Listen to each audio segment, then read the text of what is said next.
Baiklah, Assalamualaikum warahmatullahi wabarakatuh.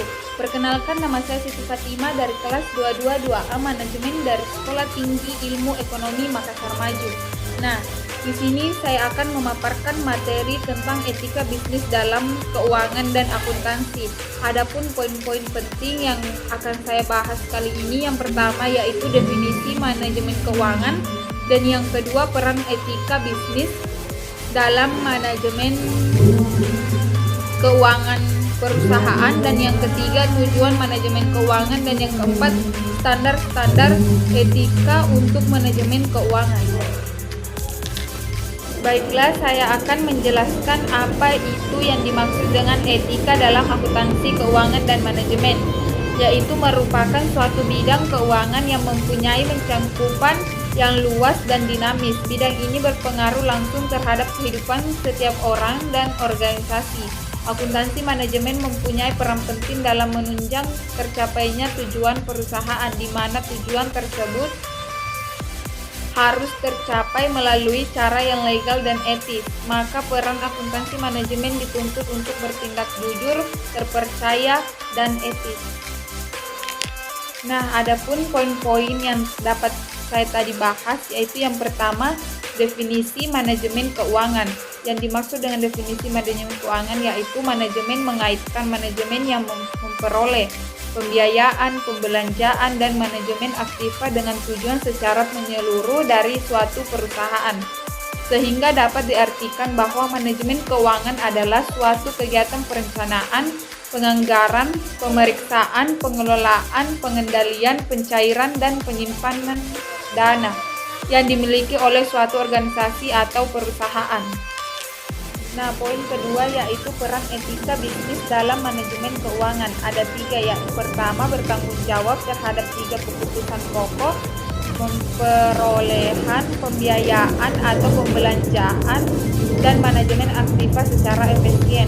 Dan yang kedua, meningkatkan pertumbuhan ekonomi sehingga kesejahteraan masyarakat meningkat. Dan yang ketiga, menghadapi tantangan dalam mengelola aktiva secara efisien dalam perubahan yang terjadi pada persaingan antara perusahaan, perekonomian dunia yang tidak menentu, perubahan teknologi, dan tingkat inflasi dan bunga yang berfluktuasi. Nah, poin ketiga yaitu tujuan manajemen keuangan.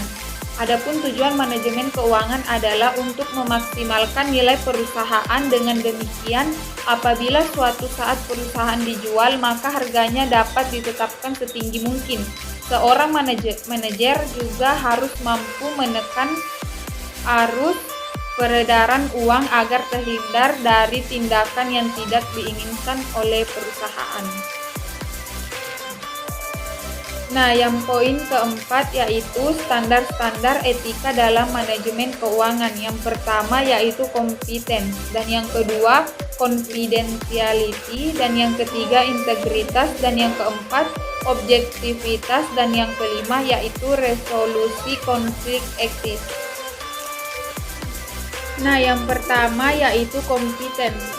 Tujuan dari kompeten yaitu mempertahankan tingkat sesuai dengan kompetensi profesional dengan pengembangan pengetahuan dan keterampilan. Dan yang kedua, melakukan tugas profesional mereka sesuai dengan hukum, peraturan, dan standar teknis. Dan yang ketiga, menyiapkan laporan lengkap dan jelas untuk memperoleh informasi yang relevan dan dapat dipercaya. Nah, yang kedua yaitu confidentiality. Tujuan dari confidentiality yaitu menahan diri dari mengungkapkan informasi rahasia yang diperoleh dalam pekerjaan mereka kecuali bila diizinkan atau keperluan hukum untuk melakukannya. Yang kedua, menginformasikan pada bawahan mengenai kerahasiaan informasi yang diperoleh dalam pekerjaan mereka dan memantau kegiatan mereka untuk menjamin pemeliharaan kerahasiaan. Dan yang ketiga, menahan diri dari untuk menggunakan informasi rahasia yang diperoleh dalam pekerjaan mereka untuk keuntungan tidak etis atau ilegal, baik secara pribadi atau melalui pihak ketiga. Nah, poin ketiga yaitu integritas. Nah, yang dimaksud dengan integritas adalah perlindungan terhadap dalam sistem dari perubahan yang tidak terotorisasi, baik secara sengaja maupun secara tidak sengaja.